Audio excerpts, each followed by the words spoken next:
everyone, and welcome to the listing show of January 24th, 2017. I am Joanna Michaels, and along with Christopher Stephen Jacobs, we host this show. We are honored with the outpouring of support from everyone on this radio adventure we are all taking together, and we are just thrilled you are joining us tonight. I hope you have visited our website and read our blog. If you haven't, go to our website. It's the listing2017.wixsite.com/thelisting. And Chris, do you have any sort of opening remarks tonight? Yes, I do, Joanna. We would like to spend one more show discussing further what we consider the basics of understanding the current world around us and the importance of foundationally understanding who you are. As we stated in the blog, people are susceptible to being influenced and manipulated not for their higher good. And this infiltration can be subtle and go unnoticed unless you know your own self well enough to recognize it. For some, they have strayed far from the person or soul that they really are. The strategies used to do this can be subtle or not so subtle and have now invaded all aspects of our culture, all designed to keep you from knowing who you are. Because if you did, you would realize the co-creative processes you hold within can easily topple any plans that the dark agenda may have to keep you in a state of subservience. Today, we want to point out the different types of stimulus that have been streamed our way to keep us engaged in everything except what is most important to our continued growth, the journey of knowing thyself. So, Joanna, how about a blessing for the show today? Great. Today it's kind of short and simple. May all who hear this call be blessed and grow to know that the answers to all you seek will be found as you learn who you are. Look within and see the glory around. So hopefully, as I stated, you guys have read the blog, Know Thyself, and we're going to be discussing it tonight. Again, talking about the more subtle aspects of intrusion that are used to confuse us. But before we discuss the more in-depth deceptions, let's discuss more generalized ones. So for many of you, this will seem like old news, but we feel that although we may all intellectually recognize these issues, many have not overcome their influences. And we feel that we should revisit them because many will not be able to move forward until these basic diversions are overcome. So here we must go back to something we said at the ending of the blog. Peace, love, family, all else is noise. It really couldn't be any more simple yet literal than that. So, Chris, what are your initial thoughts? Well, my thoughts are this. Consider for a moment the day-to-day lives that you all lead every day, every little thing you do. Also consider the day-to-day stimulus that you are bombarded with on a constant basis. Say the news, commercials, etc.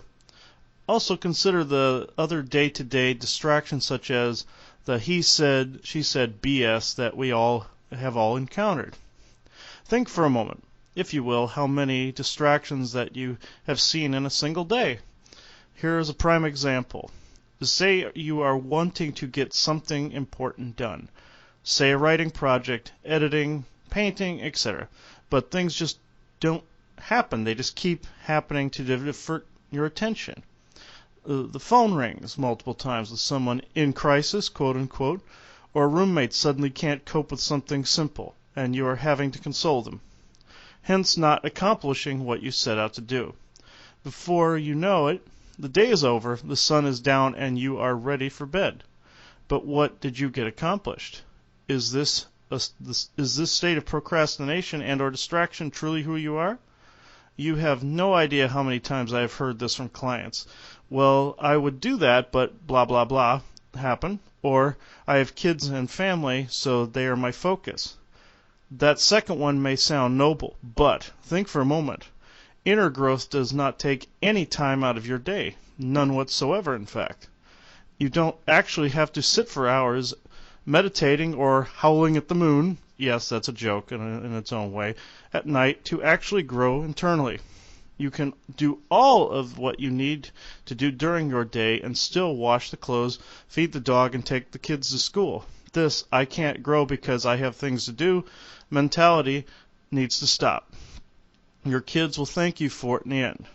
Remember, peace, love, and family. All else is noise. Joanna, when you think about this, what examples can you give? Well, when I hear you talk about this, a few things kind of come to mind. First, I think of TV. I just can't tell you how many times I personally kind of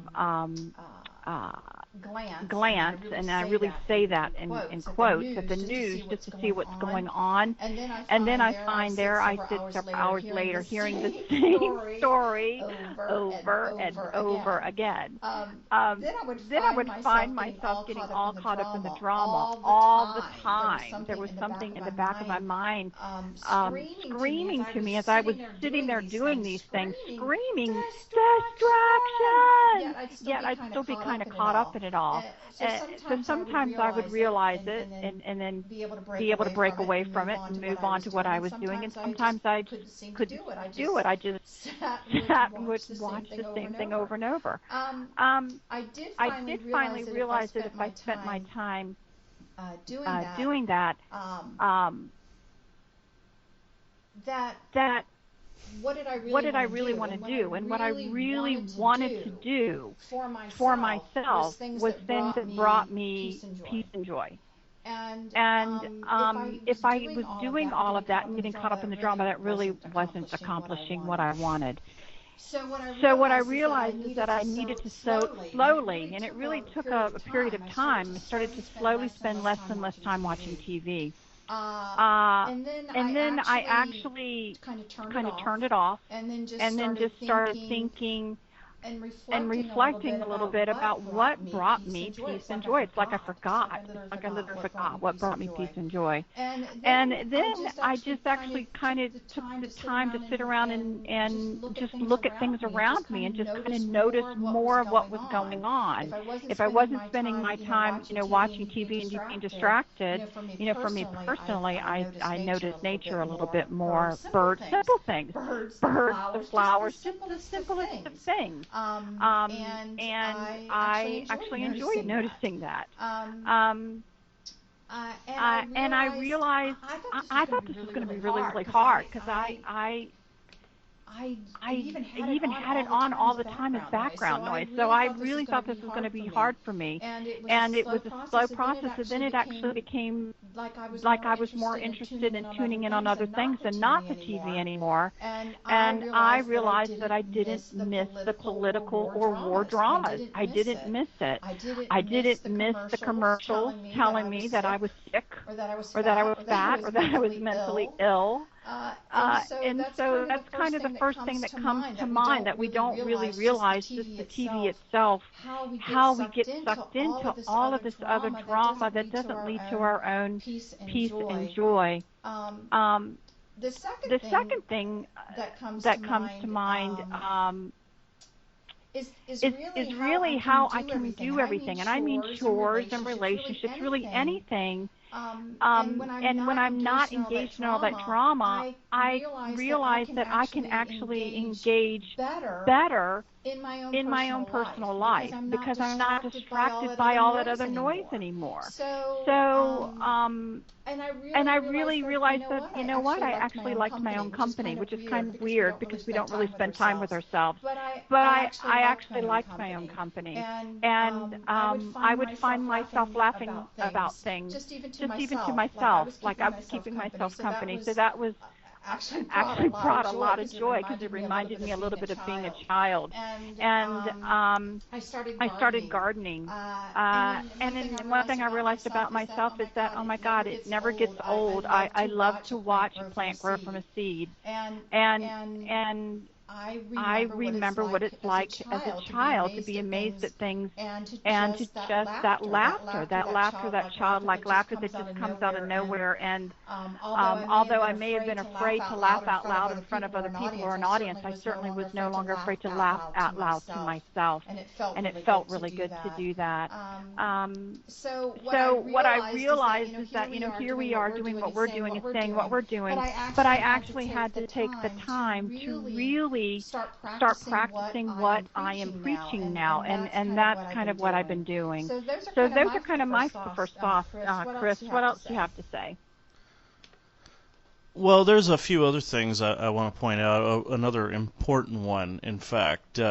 Saw this the other day, actually. This was based on a client that I had, a woman who I had to make a sudden change in their schedule.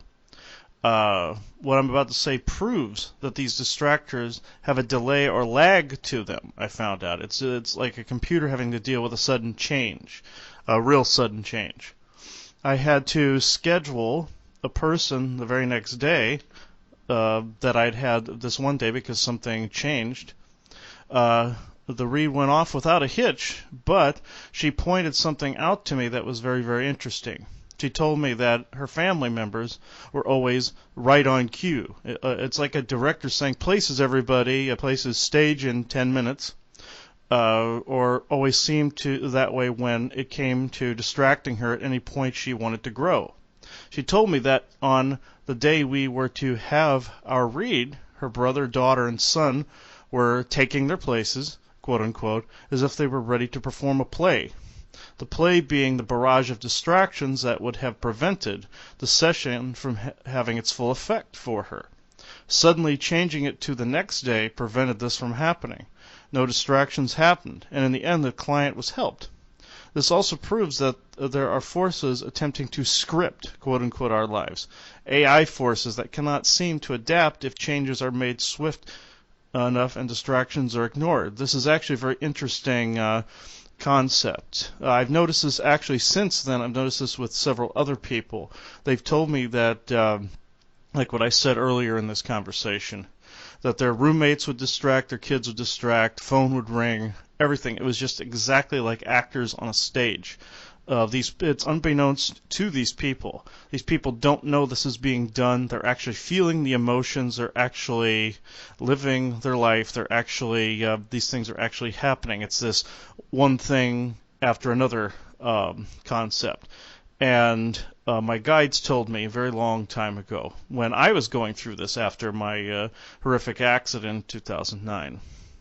When all of this was hitting at once, I just didn't understand it. My guides told me something very important. They said, when were you going to realize the concept, if it's not one thing, it's another, is completely false. It doesn't exist. It's completely made of oppression. It's all oppression across the board. It has nothing natural about it. People have adapted this and kind of soaked it in and accepted. Oh, this must be God's will. This is happening. This must be Source's will. This is happening. And they just accept it. They own it. They wear it like a coat. And this is not so. This is not something you have to accept.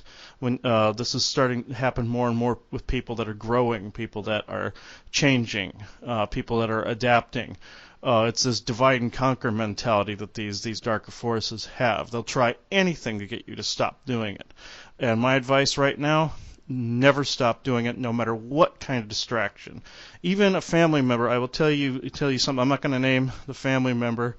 This person will be very hurt for me saying this, but before I was doing a read one time, this is a perfect example. This person literally hung off of me like a little child, begging me not to do another read. She's like, no, they'll stop if you stop doing your reads. They'll stop if you stop doing your shows. Please, I beg of you. And I just ignored the person. I showed no emotion. Just went into the other room, shut the door for 2 or 3 hours, came back out. Person was fine. Everything was fine. Everything was normal. It was a distraction brought on by the dark agenda. When I knew this and acknowledged this, and I'm not saying go without emotion, but that was just the method I chose at the time. It worked, and everything was just fine, and there was no animosity there between me or any of my family members. It worked. So, Joanna, if you want to continue with your thoughts on this. Yeah, so that really, just remind me of a couple things. One of them being what we had talked about really on one of the previous shows now. This is another example that if you're rising in frequency and maybe, a family member then is being utilized unknowingly to try and keep you off that path, then you don't necessarily know it. The best you can do, again, is just, no matter what's going on, because you don't actually know what's happening to that person around you necessarily. And if they're being oppressed or influenced, you don't want to be lashing out at them because they can't necessarily have, help it. So just thinking loving thoughts towards them, but then being neutral to the conversation and just excusing yourself away from it and then continuing on for a little bit. Think of that being a game plan for yourself. And then what will happen is that programming and then it's going to quickly break down because it wasn't effective and it's going to stop. And so just keep these things in mind, that if you're feeling oppressed, guaranteed everybody around you is, and we have to break free from that. You've got to kind of declare that sovereignty and not do what you can to keep your energy free and clear and really break away from all of this stuff. So once we break free of that more obvious manipulations like the TV, the ongoing news or internet dramas that keep predicting gloom and doom that does not occur, then when we start to break down the programming and begin to remember things, another mechanism is there to break free of. And that may occur, believe it or not, when we are also having our dreams. And sometimes what we don't realize are our dreams are not dreams, but they're actually memories. So this actually happened to us in a really specific scenario, happened that I just want to bring up right now because it was so, to me, I guess to us really, it was just so fascinating to realize this level of deception and infiltration is going on. But let me tell you about that one. So when you fall asleep, and you really, and Chris can speak about this in a second when I'm done, but you really have to grasp those concepts that the AI, artificial intelligence, really have a handle on what's going on with these individuals. And so if that dark agenda picks up that you are actually thinking you're dreaming, but it's actually picking up on a memory, and we're going to start having more memories in this energy, then they will try to manipulate it so that you don't recognize what's happening. And the example is what I want, the example I'm going to use is what actually happened to me. So what they like to use a lot, what I found is, like in my dreams, they like to insert famous people in them. So and for me, what I realized is I kept starting to see this particular male actor always showing up in my dreams, and I just assumed that I must have a crush on him because I'm always seeing him, so I must have a crush on this actor. Well, what happened is I had one particular dream sequence that was starting to emerge. And in the first sequence, when it was emerging, it was Chris. It was Chris and I in this dream sequence. But what happened is that I see Chris, there starts this conversation, and I am abruptly startled and awakened. I mean, just like can't think of any reason in the dream. It just boom. I was awakened, and I was startled awake. Then for some reason, I was able to just quickly go back to sleep again. And I went back to sleep. And the dream started all over again, like reset. It just started all over again. The only difference is insert the actor's head for Chris's. And so, and then the dream played out all the way in the sequence. But yet in the dream, I knew, even though I'm looking at this actor, I was actually knew this was Chris in this dream, and I also knew that it wasn't a dream; it was a memory. So, when I awoke from all of that, and then at the first opportunity to talk to Chris about it, we had been reflecting anyway on were things memories or dreams, and then with discussions with the guides and different things, we're realizing, oh my God, this is a tactic that they use because they don't want you to remember certain things, and they'd rather you think you have a crush on an actor or you have a crush on this, and they are going to try to do everything they can to disrupt those memories. So what do you have to say about that one, Chris? Yeah, what we figure out was this, that when one begins to resurrect memories of what I call the backstage, that we'll do a future show on this subject by itself, but or the forgotten times. The AI forces confuse the person by inserting a famous person within the dream. I say dream in quotes for that one because it's like Joanna just said, it's a memory, to make it seem the person always thinks it was a dream and never gives it a further thought. Since when have you actually given serious thought to a dream that has an actor or actress in it? You're going to think, oh, that's cool, and you're going to blow it off, and a lot of people do. I've heard clients say this. I've heard family members say this. Along with Joanna here, people have blown these things off, and that's what these AI want. People are always told by others that if they see these famous people in dreams, that they must be obsessed with them, have a celebrity crush on them, or are connected to them somehow on some spiritual level, that they're part of their soul family, etc., etc., etc. Or astrologically, they're connected to them in some convoluted way. But this is totally false, and people spreading this are usually programmed into believing this themselves. This is no fault really of their own, but this is the same AI forces that cause these so-called dreams to be sent off skew, and they're really memories, as we've said. I'm not saying that all of the dreams that you have with these celebrities in them are this. In fact, the guides will sometimes create a scenario for you in a way that you will learn most efficiently. My guides have done this on many, many occasions. They'll use movie scenarios and TV scenarios to make a point. The way you can tell the difference between these two, well, for me, the guides confirm it, but for people that cannot or don't know how to speak to their guides, you just use your own discernment, use your own intuitive discernment on it. Say you have a scenario. I'm basing this on myself. This is a dream that I had. I'll say dream in quotes. It was really a memory. This was one of me and Joanna. This was a memory of the backstage, and this was it started out as peaceful, and it ended up in a more of an argument. Well, then this is where the dream rebooted, as she said.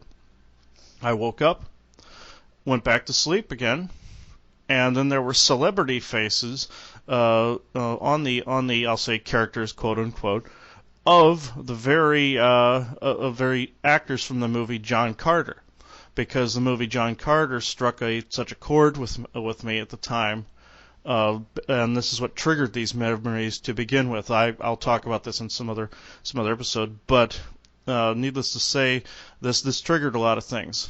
And towards the end of this so-called dream sequence, my guides triggered something within this to show me the true face of what was actually going on. I could see the different actors, but the female actress all of a sudden morphed and turned into a gray alien / cybernetic life form. They were basically telling me, okay, this is who is responsible for these memories turning into these dreams, so-called dreams, with celebrities. And it was then that I came to that realization, and then Joanna did as well. It's up to you to discern which is which in this case, which is symbolic with what the guides are trying to show you, and with what the the AIs are trying to confuse. There was another one that I had, and people will probably recognize this from their very own dream sequences. I was in a room with a bunch of military type people, in the jumpsuits, Air Force jumpsuits, and I could see people I now recognize in my life. I did not know them then because this was before I started doing reads. And I started to walk the halls of this, what it looked like a military base, and then I started seeing characters from Doctor Who pop up in there. This was one of those scenarios where it was actually both the AI manipulation and the guides trying to tell me something. It's saying that some of these sequences, some of these truths are actually put in fiction. That's the topic for a future blog that I'm currently writing. But this was something that was being shown to me. This memory was allowed to come forward for a dual purpose, making the bad guys thinking they were winning and the good guys showing me the truths of all of this. How does this apply to you knowing who you truly are? It directly applies because these manipulated memories and thoughts are part of the whole person. A piece of us that was lost to the whims of an ancient race hell-bent on oppressing us. Take back your godly power and be your true, authentic self. I know we got some comments yesterday, Joanna, in the blog about yesterday's blog. So, you want to make any comments on that? I saw a few, but one really caught my eye that I thought I would share. I'm not going to repeat the name of the person who sent this in, but I am going to read it, and I think just have a comment about this. So bear with me. Basically, this person said, I have recently been thinking about what influences are coming into my energy field that are not my own.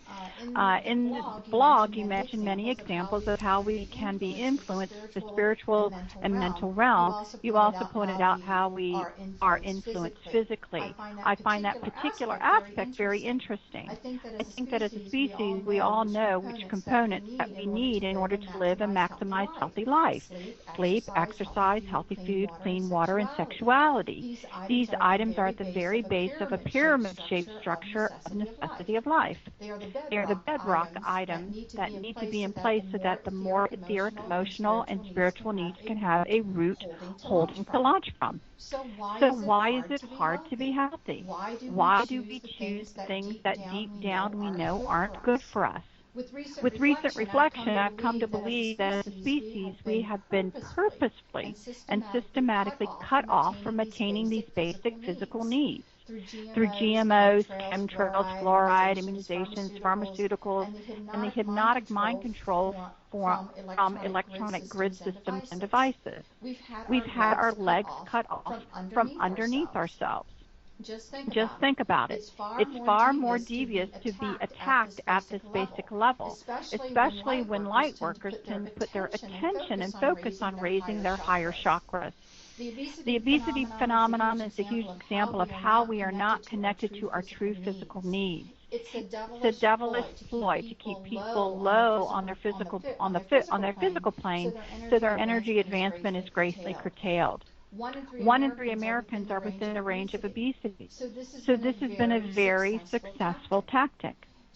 So it is critical to wonder why that voice in your head is influencing you to choose a sugary soda versus water, or opting to sit inside on a glorious sunny day when you could be outside upgrading your DNA in the rays of the sun. I now believe it's not simple because of being weak-willed. It's really that we're being targeted and toned down in some sort of deception field. Why else as a species would we keep making such unhealthy choices? After all, we all know what is needed to feel and be healthy. To best give yourself a chance to know thyself, it is critical that you protect your physical reality. Every choice to raise the quality of your physical is the path of raising the total human energy potential. When the voice of the saboteur is echoing in your head, whose voice is it? Is it really just the lazy side of your mental body, or is it something far more devious? To really Own knowing thyself. It's time to go back to basics and shore up the bedrock of personal energy. It's time to go to battle for your energy advancement. So take the long walk in personal defiance. Say to yourself with each forkful of organic food, I am sovereign, I am free. Talk to the universe that is you and say, I am the blueprint. I am all with joyous health and eternal energy. That's what I call knowing thyself from the bottom up. And I thought, again, this was not something that I wrote, but this was something that came into us. And I thought it was beautifully written, and I hope you all get some inspiration from it. But I think Chris may have a couple of comments. One of the interesting things that, again, we have found out is, and I'm glad she wrote this in here, was that maybe it's not just about you being lazy, that there really is something maybe a bit more going on. And, part of the programming was to not tell you that some of these external things were having such great influence on you, but then to tell you you were lazy to make yourself feel bad about yourself so you would continue in the pattern. And so when you potentially failed because you were just trying to inert just nothing but willpower, but you didn't really understand the energetic cause and shifts that needed to occur for you to claim back your sovereignty, to break free of it. It just turns into this vicious cycle. And then when you start doubting yourself and you start feeling bad about yourself, you actually lower your frequency to allow more of that manipulation in. So one of the first things I like to tell people is to cut yourself a break. That first of all, you have to understand the world around you and what's been going on, to slowly empower yourself. And then to slowly, it's going to be this process of stripping away these other influences, and which is going to allow you to be empowered and to bring forth your true sovereign self and being your authentic self. So it is a process of doing it, and awareness is that first step. And then, Chris, I thought it would be interesting, since this literally was something that was just discovered a week ago, basically probably not even a week ago now, was just to talk about what we realized, and we'll just set up the scenario, something very simple. I hate to say it, but Chris and I have been targets to a lot of extra influences because of what we're doing, and we are challenged at times, and we're always looking and reassessing and reasserting and cleansing and doing what we can to keep all this going. But I will tell you, there was a particular time frame for several days where I was like, would you look at me, or are you sure nothing? Because I'm kind of feeling funny here, and I'm kind of feeling funny, and okay, what's going on, and and I'm asserting myself, and I'm kind of feeling funny, and it went on for a few days, and then finally there was a breakthrough, and it actually relates to this. So I thought maybe you'd want to tell the story, Chris. Yes, this is actually very interesting that this email would come through at this particular time. This is actually something very fascinating. This actually not only pertains to this week, but this actually pertains to a read that I had many months ago. There is a species out there that I thought I knew quite well. This is going to sound really off the wall, far and beyond from the normal draconian and arconian beings that we've all come to know and love over the years. I say that with the utmost sarcasm at the moment. But there's this species out there that people have reported in dreams, reported in nightmares. They're like a spider type race. Some of them look like just normal spiders, but big, or some of them look like they're like part person, part spider. You might recognize this type of concept from the show Stargate Atlantis. This actually popped up in, I believe, like the third season or so. Second or third season. But this particular species, I found out, And I could not see into this particular bandwidth or frequency until this was made available to me. Some things are hidden from me until I've learned enough about other things first. There was this, I noticed within Joanna and myself, there were these partially visible spider-looking entities. They looked almost like a fractile, like fracture, like you would think of a windshield broken or a mirror cracked or something like that. And just slightly before, I could see like this weird energy hovering around her that had her face, but looked like a stick person with like a bunch of arms and legs and such. And I didn't know what the hell I was looking at. Well, my guides let me figure this out because they were kind of vague on what this was. And they just told me to keep looking, discerning, and using my intuition, and actually reach out to whoever this was and talk to them. And normally I don't always do that with people with attachments, because I'm just in a hurry to get them off of people because they're causing people so much distress. There are times where I have to return to my center and say, okay, maybe this species has something they need. We can give them without giving of ourselves, without giving of our core energy. Maybe they can get it from an alternate source, like Source, for example. Well, I reached out to this frequency that these entities were existing on, and there was more than one. I counted them. There were 22 of them, and they were roughly, if I had to judge size, they were about the size of half of like a dinner plate.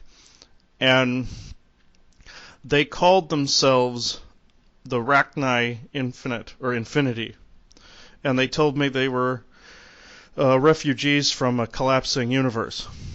That their particular species existed within that realm, and they would exist and use the energy of that quantum universe that they were from, very much like how we have our source, that we exist in oneness with the Creator. Well, they had something similar, but when their universe collapsed, basically their outlet for power was gone. And I came to find out they reached out many, many, many thousands of years ago to humans that existed on the earth at the time, and the humans at that time made a deal with them and said, okay, listen, until a way is found to keep your species going some other way, use us as a power source. You can symbiotically coexist with us until that day comes. Well, apparently that day came because this was pointed out to me. Later on, the Cabal realized that this species could be an asset to them. The Draco and the Archons also realized this, and there was this weird, mutually beneficial binding that took place. The Cabal knew they could exhibit domination control over the population if the frequency was down, if people were constantly hungry, if people constantly eating, if people were constantly in the doldrums about guilt over food, etc., etc. These beings were siphoning off our core energy and making our threshold drop enough to where those other two species that we all know and love, the Draco and the Archons, could dominate and control us more. It wasn't that particular species' intention. It just so happened it coincided with those other people's agendas. So it was allowed to continue. Well, the species, I sat and talked to them and said, do you know of what we call the Creator, God, Source? And they said, no, we don't have the same concept now. And I said, well, let's call in the one source and see if you can bind to this paradigm so you no longer have to feed off of us like the humans felt that they could allow all those thousands of years ago. And I sat and talked to this binding of entities, and I asked them, if one of you comes to a realization that you are part of Source, will all of your species know it across creation? And they said, yes, we're all genetically bound together through a genetic memory. One species knows something, they all know it. Or one individual knows that they all know it, excuse me. So I talked to this one spokesperson they elected for their group, and I placed my bilocated hands on their face and asked them to feel the source that I was exhibiting, that I am creation itself. I asked them to feel that, and I could see them changing. They even changed different colors. And they said, yes, we finally get it. And across the board, they began to detach from people. And that's when they told me that the cabal asked them to stay in place so that people were always constantly hungry and would also keep gaining weight, keep getting slower, keep getting heavier, so that the other two species could consume not only their energy but their flesh as well. The Draco are known for that. Some of the Archon species are known for this. So it was this trifecta from hell that popped up. And when this species detached, they told me that there was a part of that binding that would no longer happen. And I noticed this within myself, that there were times that my family and I came up with a joking phrase like, oh, we're so hungry our stomachs are eating themselves. Well, we were only joking at the time, but that particular feeling went away. It was pretty quick too. It went away totally for me. I mean, it's not like I don't get hungry. I'm not, that of course that's going to happen. But that particular overbearing feeling vanished completely. And it was very interesting how quick that happened, and they told me that this would happen. So that was very interesting to me. That this symbiotic race, that once was bound to us, now they are connected to Source along with us. They're connected to this paradigm, and they're no longer an unwilling participant in this domination and control paradigm. So if you have any further comments on that, Joanna, go right ahead. No, I think that's pretty comprehensive. But again, it just, we ourselves, we're doing the best that we can to learn as much as we can, and of course, bring it to everyone else's attention as quickly. But it's complicated. I think that's just something I just want to stress, that it's multi-layered and it's complicated. And so be patient with yourself, be patient with others, and just again work on that assertion of self as source and protection, and just discern, and talk to each other and reach out, and just be encouraged that we are all making headway, and we are going in that right direction. So that's about it, I have to say. I don't know, what do you think the Galactics want to add to all of this? Yes, this is very, very interesting. Also, we are here at Wrightsville Beach here in North Carolina. Because it's Krista's birthday tomorrow. Yes, it is my birthday tomorrow. So we're sitting in a hotel room overlooking the beach. And this is actually a very interesting story that I'll tell now. We were walking up the beach looking for shells. And periodically when I'm on the beach shore, I hear, mer people, and yes, they do exist. They are out in the deep oceans, and they do have high telepathic capabilities, like any of these other species. And they have the ability to walk on land and swim the water. They're pretty much Aquaman. That's where they got the idea from. The new Aquaman, not the old creepy version, the newest one. This is very interesting. This one guard, there are guards that patrol the deep oceans, and periodically I hear from one of them. And this guy, he wanted to talk to me because he felt that my taking of too many shells was plundering the resources. And I said, no, we gift these to the Sasquatch people. We make artwork with them. We make people happy with them. I don't see a problem here. Why what do you have a beef with me? And he goes, no, it's humanity. He said, humanity has forgotten themselves. Humanity has forgotten who they really are.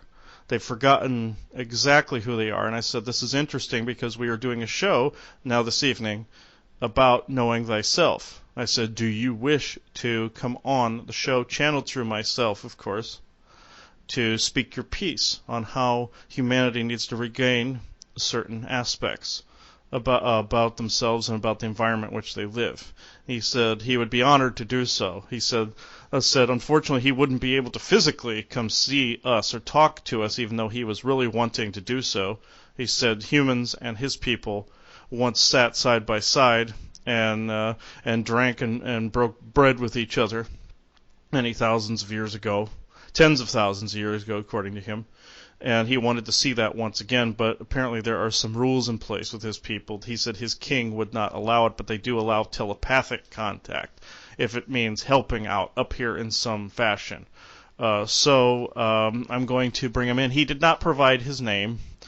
Comically, he calls himself the amazing Mr. Fish, which I found hilarious. So until he tells me his name, that's his name. The other mer people thought he was an idiot, but so we picked the idiots out of the crowd, and the underdogs they usually prove to be correct. So I'm going to see if he's available at the moment, and I'm going to have to make this channeling short because he's of a fairly high density. So I'm going to bring him in. Okay, give me just a moment.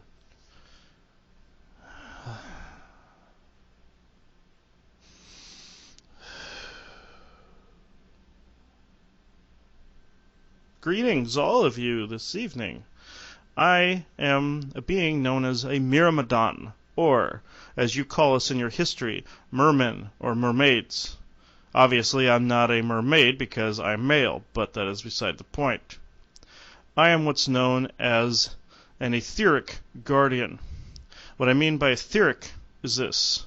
You may think of your physical world and your realm as solid, the ground beneath your feet, and the reality of your sky above you.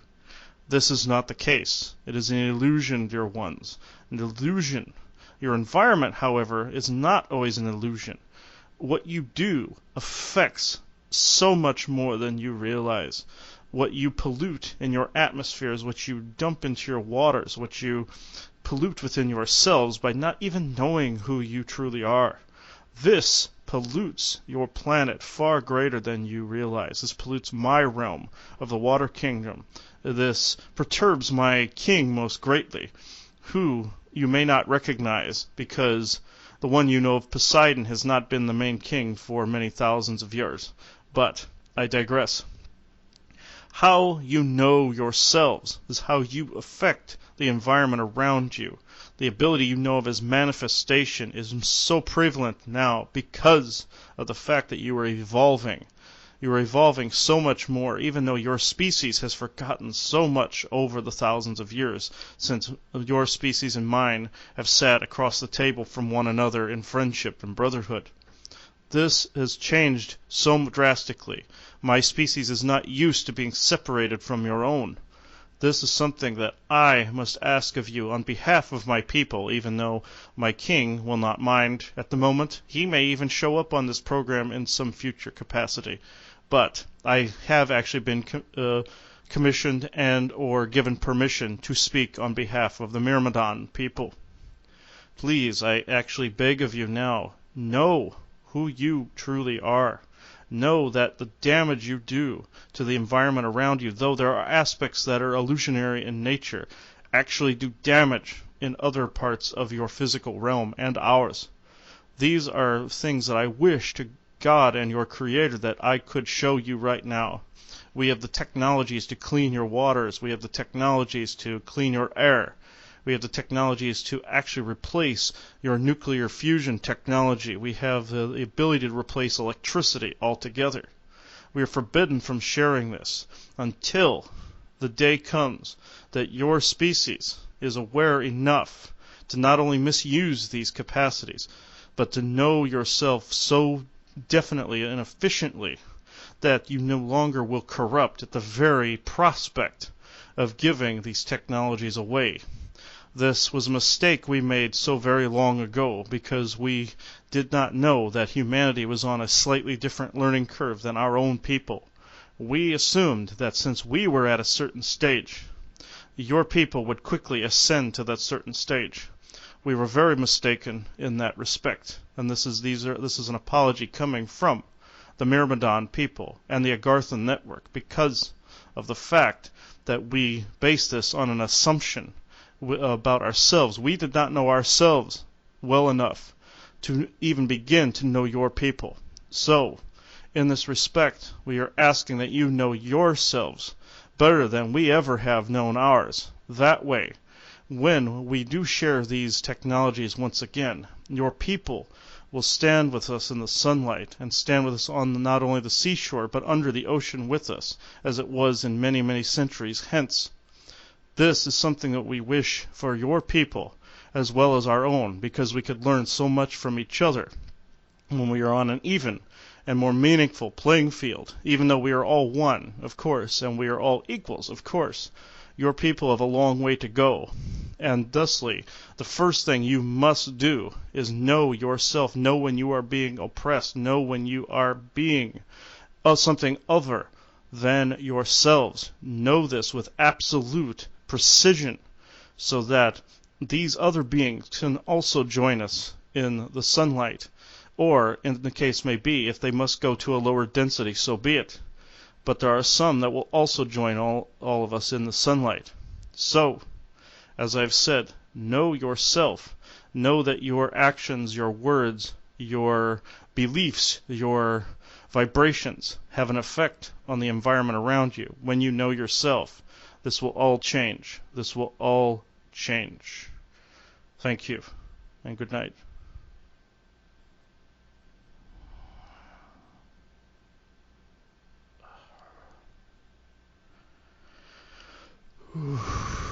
All right then. This he's if I had to judge density, he's at least 7th to 8th density being, and this is one of the first times I have ever brought through a Myrmidon of his type. There's a human type and there's a more fish-looking type, and he looks very much like a Viking warrior but with a fish tail, and he can change that by walking on land too. So I thank the amazing Mr. Fish. If he continues to call himself that, we will just kind of make fun of him a little bit. But now we... oh, Joanna, you want to say something? Yeah, I was just curious tonight. Would one of the galactics like to build upon what we're trying to help people focus on with just the concept of peace, love, family, all else is noise, internal peace, love, any words or advice of simple steps to moving in that direction? Yes, yeah. I'll see if anyone is here, and when I have done this channeling, I will open the lines up for questions. I'm sorry we have taken up a majority of the time here and may not be able to get to all of your questions. So I will actually find a guide that will explain this concept more in depth. All right. This is very interesting that one of these people should show up. These people are also in the Agarthan network. These, they bear the mark of the trident, just like any of the other Agarthans, just like the Mer people famously do, like Poseidon. These are people that have not spoken on any show that I have ever done. These people are known as the Orpheans.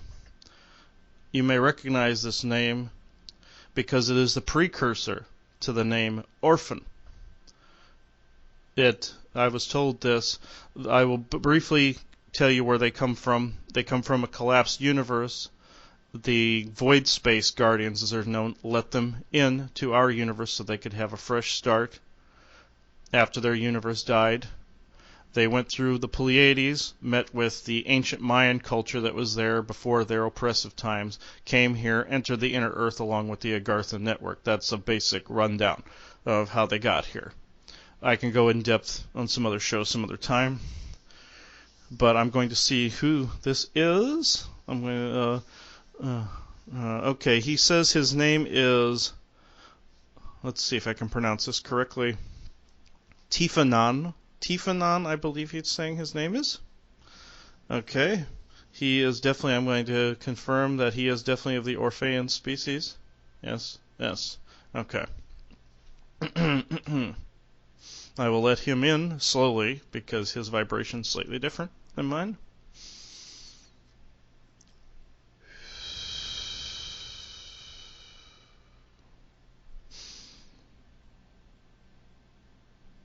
Greetings, everyone here. My name, as you have just been told, is Tifanan, and I am of a very ancient race known as the Orpheans.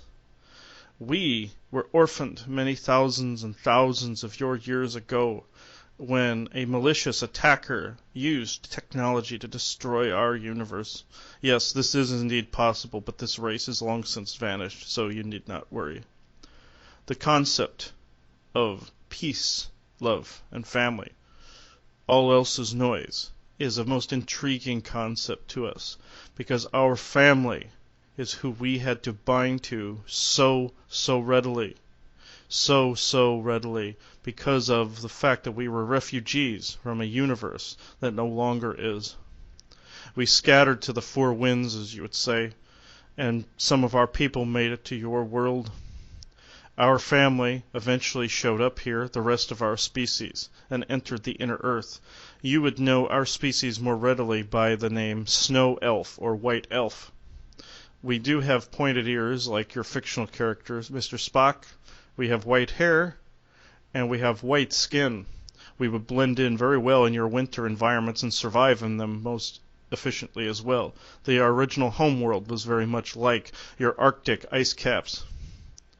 But I will say this, our family is what kept us together. Our love for them, our nature, peaceful nature, kept us intact. Yes, some of us are warriors, as are your own people. Yes, some of us are peaceful, monk-like people, very much like your own people.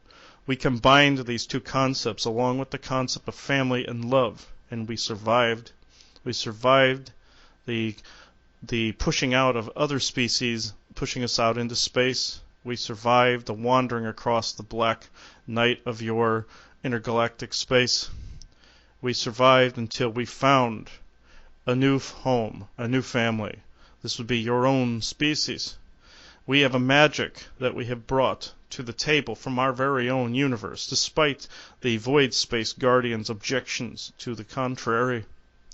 We helped bring the concepts of what you know of as natural magics, or the binding of earth, air, fire, and water to the table, even though Epsilon and the Elemental Code takes credit for a lot of this. We became part of his group. We became this. We became one with his family, and thusly we were able to literally conjure the elements, controlling your weather, controlling the elements, controlling the dirt, controlling the fire, controlling the rains.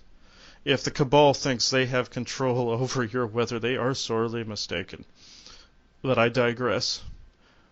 We exist because we knew we were one with each other. We knew with a certainty of our souls and of ourselves that we were one.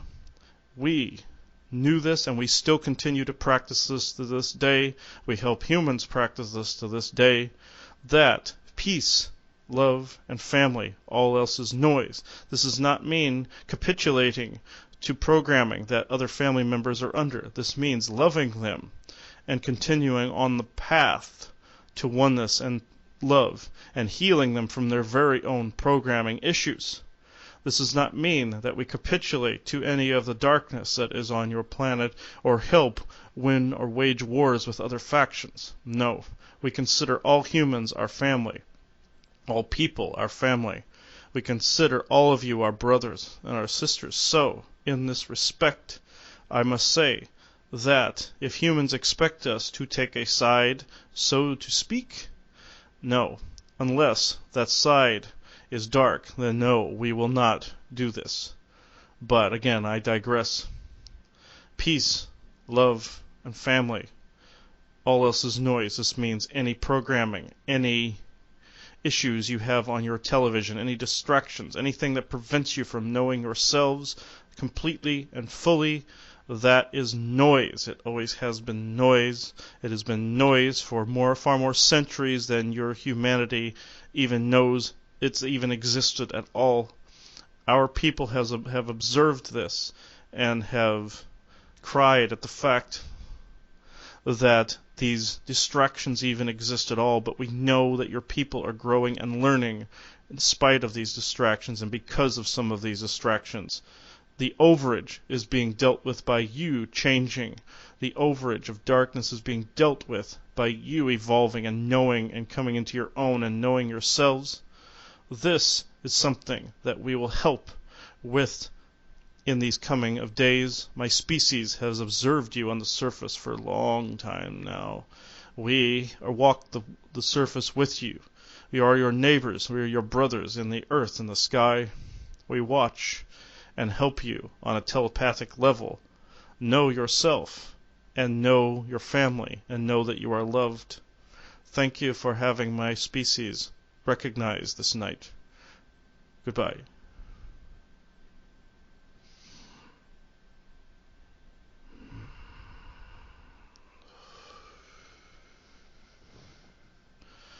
All right. That was actually very interesting. They have an odd energy to them, but they are a very kind species, very loving species.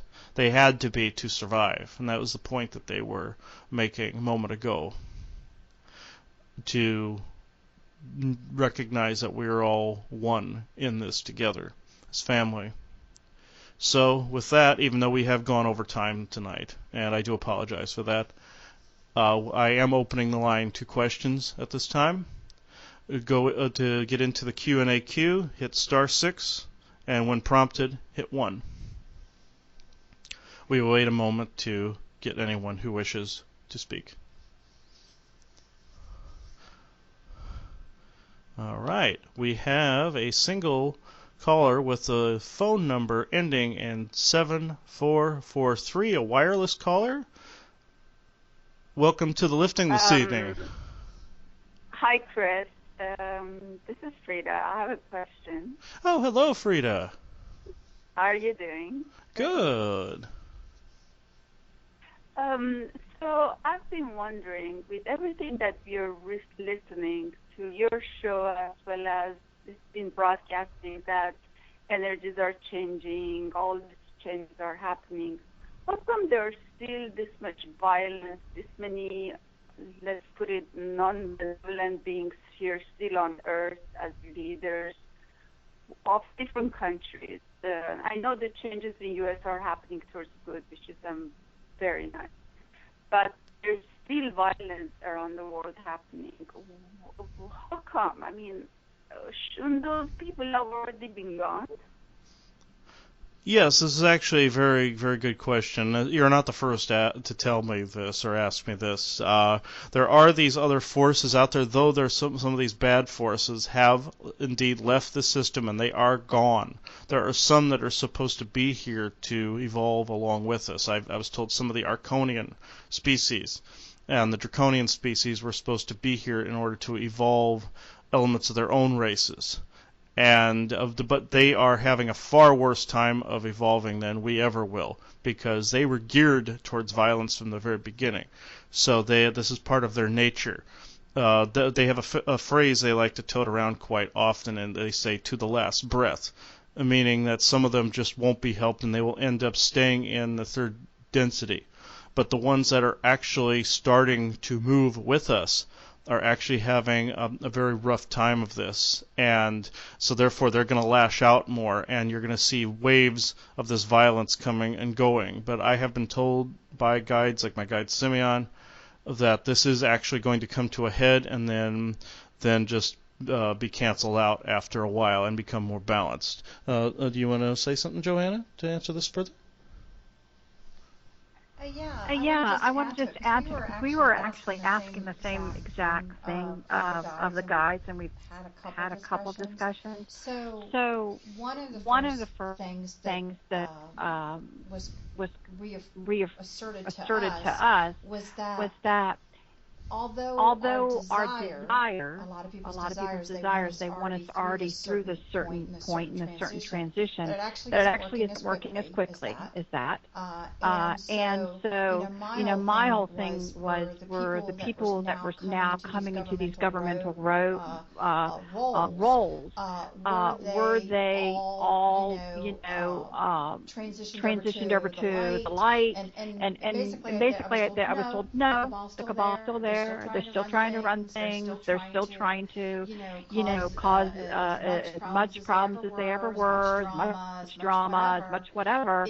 It is getting unraveled, the ball of yarn, and certain people are being pulled out of the top of the stage, but the infrastructure of the people underneath are still operating in a certain pattern of behavior, and so it's just not something that instantaneously stops, so that we're heading in the right direction, and there's still that concept out there again that there's going to be a divide that occurs. The divide that occurs, that people that aren't ready to move on are going to be staying in some of the 3D experience.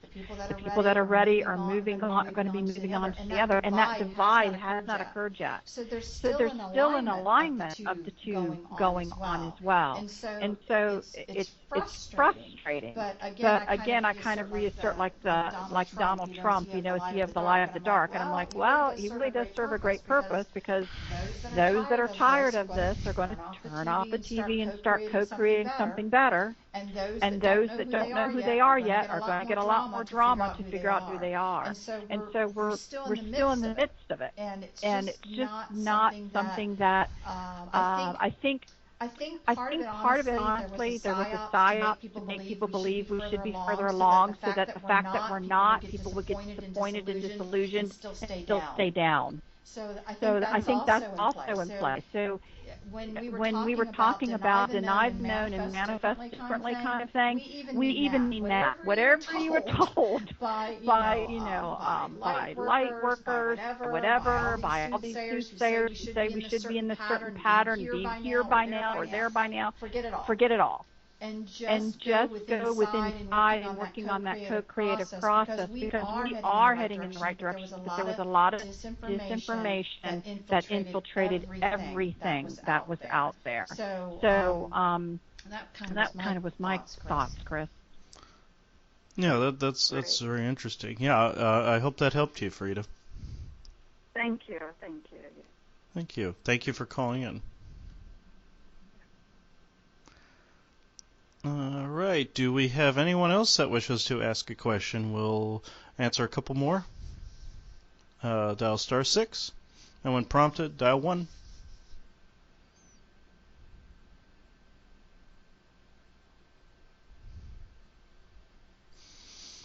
If no one else wants to ask a question, we can then go on to the affirmation and blessing at the end of the show. I will give one more moment to see if anyone else comes through.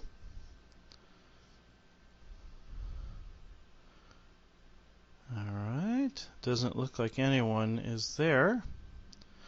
So, with that, I will read the end affirmation and blessing. This is from Joanna's Guide, Lentazar. May the people listening to this call forever discern who they truly are, and may they always become the whole and unabated person, forever not hiding within the shadows of the mind. Blessings from the dragons, Lentazar.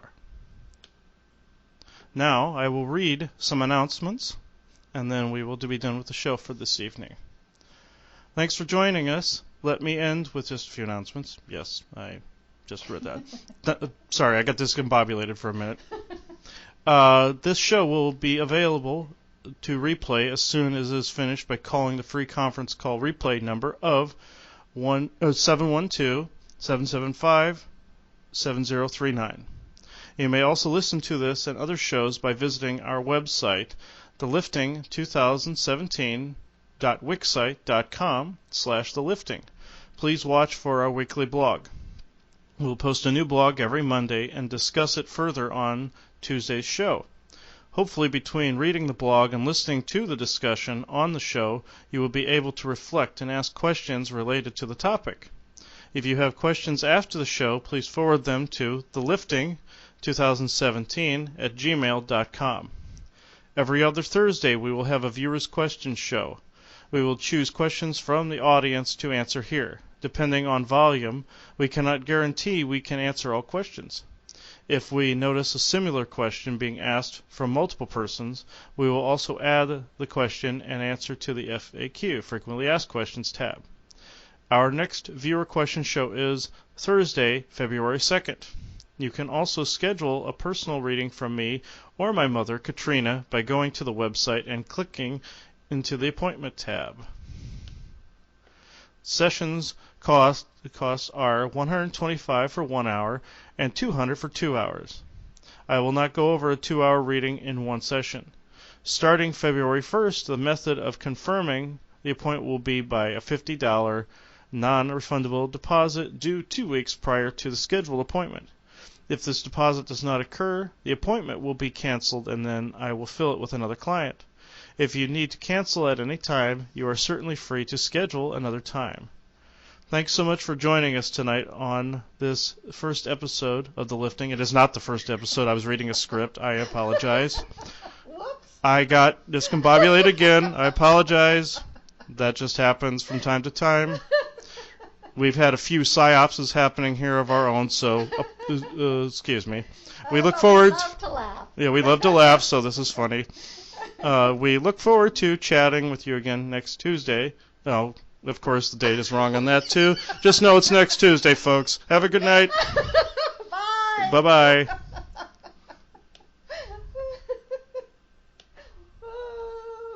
That's hilarious. Forgot to change that.